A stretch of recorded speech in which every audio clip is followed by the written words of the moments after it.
Hi friends, welcome to Telugu Bhakti songs by Pragna YouTube channel. ఈరోజు ఈ వీడియోలో మనం భగవద్గీతలో మొదటి అధ్యాయం 11వ శ్లోకం నుంచి 20వ శ్లోకం వరకు వివరణతో సహా నేర్చుకుందాం. 11వ శ్లోకం. అయనేషు చ సర్వేషు యథా భాగమవస్థితాః భీష్మమేవాభిరక్ష్యంతు భవంతః సర్వ ఏవ హి. భావం: కనుక మీరందరూ మీ మీ స్థానములలో సుస్థిరముగా నిలిచి అన్ని వైపుల నుండి నిశ్చయముగా భీష్ముని రక్షించుచుండుడు. 12వ శ్లోకం. తస్య సంజనయన్ హర్షం కురువృద్ధః పితామహః సింహనాదం వినద్యోచ్చైః శంఖం దద్మౌ ప్రతాపవాన్.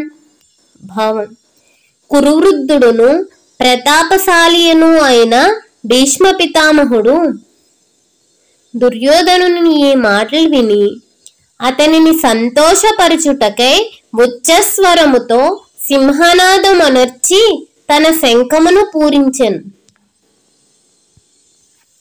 13వ శ్లోకం.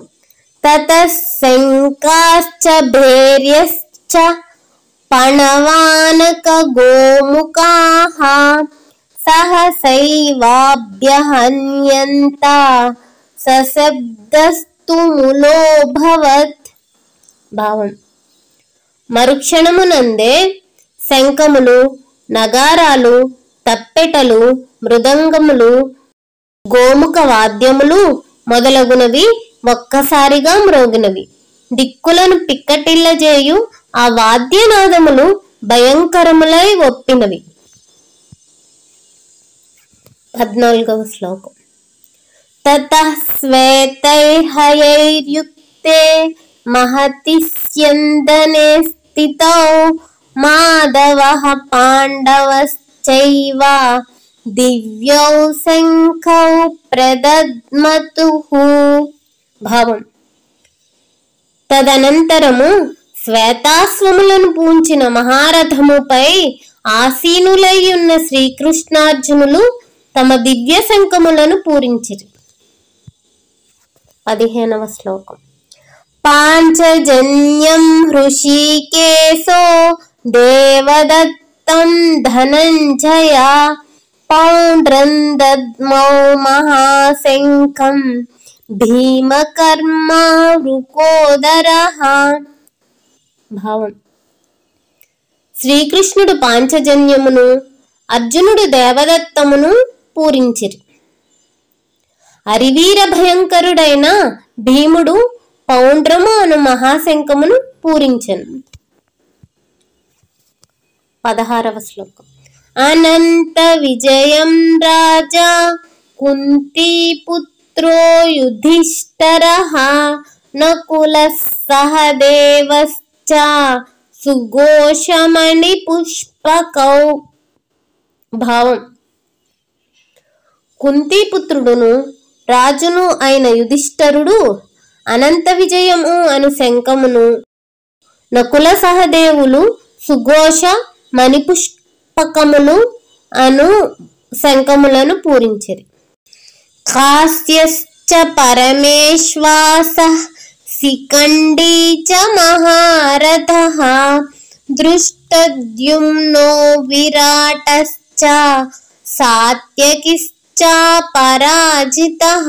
భావం: ఓ రాజా, మహాధనుద్ధారి అయిన కాశీరాజు, మహారథుడైన శిఖండియు, దృష్టద్యుమ్నుడును, విరాటరాజు, అజేయుడైన సాత్యకియు తమ తమ శంఖములను వేర్వేరుగా పూరించిరి.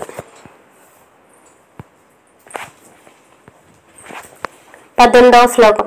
ద్రుపదో ద్రౌపదేయాశ్చ సర్వసః పృథివీపతే సౌభద్రశ్చ మహాబాహు శంఖాన్ దద్ముః పృథక్ పృథక్. భావం: ద్రౌపది యొక్క 5 పుత్రులను భుజబలశాలియు సుభద్రాపుత్రుడును అభిమన్యుడును తమ తమ శంఖములను వేరువేరుగా పూరించిరి. 19వ శ్లోకం.